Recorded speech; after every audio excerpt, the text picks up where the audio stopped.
Nitin Gadkari BJP छोड़कर हमारे साथ आए और देखें कि महाविकास अघाड़ी उन्हें कैसे चुनकर लाती है। बीजेपी की पहली लिस्ट में कृपाशंकर सिंह जैसे लोगों का नाम है, लेकिन महाराष्ट्र में जिसने बीजेपी को खड़ा किया, हमेशा युति के लिए काम करते रहे, उस गडकरी का नाम तक कहीं नहीं। ये बातें कही हैं शिवसेना यूबीटी के प्रमुख उद्धव ठाकरे ने। उन्होंने न सिर्फ बीजेपी को घेरा, बल्कि नितिन गडकरी को एक खुला ऑफर तक दे दिया। दरअसल लोकसभा चुनाव की तैयारियों में जुटे शिवसेना अध्यक्ष उद्धव ठाकरे ने नितिन गडकरी को लेकर एक बड़ा बयान दिया है। महाराष्ट्र के तुलजापुर में एक जनसभा को संबोधित करने के दौरान उद्धव ठाकरे ने नितिन गडकरी से बीजेपी छोड़कर महाविकास अघाड़ी में आने का आह्वान किया। उद्धव ठाकरे ने जनसभा में कहा कि नितिन गडकरी बीजेपी छोड़कर हमारे साथ आएं और देखें कि महाविकास अघाड़ी उन्हें कैसे चुनकर लाती है। उद्धव ने इसके साथ ही बीजेपी पर प्रहार करते हुए कहा कि बीजेपी की पहली लिस्ट में कृपाशंकर सिंह जैसे लोगों का नाम है, लेकिन महाराष्ट्र में जिसने बीजेपी को खड़ा किया, उस गडकरी का नाम तक नहीं। इससे पहले भी एक प्रेस कॉन्फ्रेंस के दौरान उद्धव ठाकरे ने कहा था कि वह सूची में गडकरी की अनुपस्थिति से आश्चर्यचकित हैं और उन्हें आश्चर्य है कि आय से अधिक संपत्ति मामले में आरोपी कृपाशंकर सिंह को पहली सूची में कैसे रखा गया। खैर, इन सब सवाल जवाबों के बीच सोमवार को ही सांसद गडकरी ने प्रधानमंत्री नरेंद्र मोदी से नागपुर हवाई अड्डे पर मुलाकात की। यह तब की बात है जब पीएम मोदी तेलंगाना के आदिलाबाद जाने के लिए रास्ते में कुछ देर के लिए रुके थे। हवाई अड्डे पर स्वागत करने के बाद गडकरी और प्रधानमंत्री मोदी के बीच कुछ देर बातचीत भी हुई।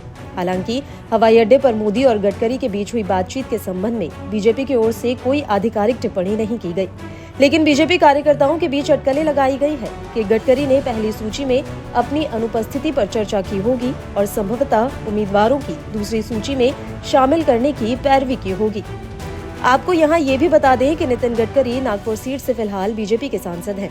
वे केंद्र में सड़क परिवहन और राजमार्ग मंत्री हैं। बीजेपी ने 2 मार्च को कैंडिडेट्स की पहली लिस्ट जारी की थी।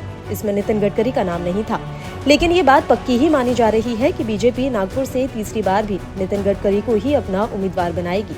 यहाँ गडकरी ने जो विकास के काम किए हैं और यहाँ उनकी जो लोकप्रियता है, उसके आधार पर कहा जा सकता है कि इस सीट पर उनका टिकट कन्फर्म है। लेकिन जिस तरह से पहली लिस्ट में उनका नाम नहीं आया, इसे उद्धव ठाकरे ने लपक लिया है। उन्होंने गडकरी को खुला ऑफर तो दिया ही, साथ ही केंद्र की बीजेपी सरकार पर प्रहार किया। उन्होंने कहा कि महाराष्ट्र कभी भी दिल्ली के सामने झुका नहीं है। शिवाजी जब आगरा में औरंगजेब के सामने नहीं झुके, तो हम तुम्हारे सामने क्या झुकेंगे।